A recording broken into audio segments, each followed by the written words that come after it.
एक बार की बात है, एक छोटे से गांव में एक गरीब किसान रहता था। वह हर दिन कड़ी मेहनत करता था, लेकिन वह कभी आगे नहीं बढ़ पा रहा था। उसकी फसलें अक्सर कीटों या खराब मौसम के कारण नष्ट हो जाती थीं और वह मुश्किल से अपने परिवार का भरण पोषण कर पाता था। एक दिन किसान अपने खेत में काम कर रहा था, तभी उसकी नजर एक अजीब बुढ़िया पर पड़ी। उसने सफेद कपड़े पहने हुए थे और उसकी लंबी सफेद बाल थी। किसान ने उस बूढ़ी के पास जाकर कहा, आप यहाँ पर क्या कर रही हैं? बुढ़िया ने कहा, मैं एक परी हूं और मैं आपकी मदद करने आया हूं। किसान को संदेह था, लेकिन वह हताश भी था। उस किसान ने पूछा, आप मेरे लिए क्या कर सकते हैं? परी ने कहा, मैं तुम्हारी केवल एक ही इच्छा पूरी कर सकती हूं, लेकिन सावधान रहें कि आप क्या चाहते हैं सोच समझ कर कहना। एक बार जब आप अपनी इच्छा कर लेते हैं तो इसे कभी भी बदला नहीं किया जा सकता है। किसान ने एक क्षण सोचा और कहा, मैं अमीर बनना चाहता हूं। परी ने कहा, आपकी इच्छा ही मेरी आज्ञा है, लेकिन याद रखें, सावधान रहें कि आप क्या चाहते हैं। और इसके साथ ही परी गायब हो गई। अगली सुबह जब किसान उठा तो उसने खुद को एक शानदार बिस्तर पर पाया।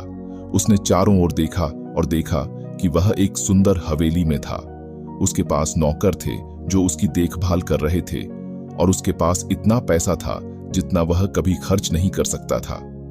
किसान बहुत खुश हुआ। आखिरकार उसने अमीर बनने का अपना सपना पूरा कर लिया। लेकिन जैसे जैसे दिन बीतते गए, उसे एहसास होने लगा कि उसकी इच्छा से उसे खुशी नहीं मिली। उसे लगातार अपनी संपत्ति खोने की चिंता सताती रहती थी और वह हमेशा अपनी तुलना दूसरे लोगों से करता रहता था जो उससे भी ज्यादा अमीर थे। एक दिन किसान जंगल से गुजर रहा था, तब उसे फिर से बुढ़िया मिली। किसान ने कहा, मुझसे गलती हो गई है, मैं अमीर बनकर खुश नहीं हूं, काश मैंने कभी इसकी कामना न की होती।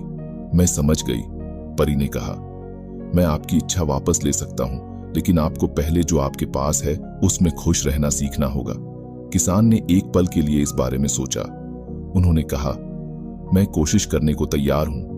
और इसके साथ ही परी ने किसान की इच्छा वापस ले ली। किसान एक किसान के रूप में अपने साधारण जीवन में लौट आया, लेकिन इस बार वह वास्तव में खुश था। उसके पास जो कुछ था उसके लिए वह आभारी था और वह अब दूसरों से ईर्ष्या नहीं करता था। इस कहानी से हमें ये सीख मिलती है, आपके पास जो है उसमें ही संतुष्ट और खुश रहना सीखो।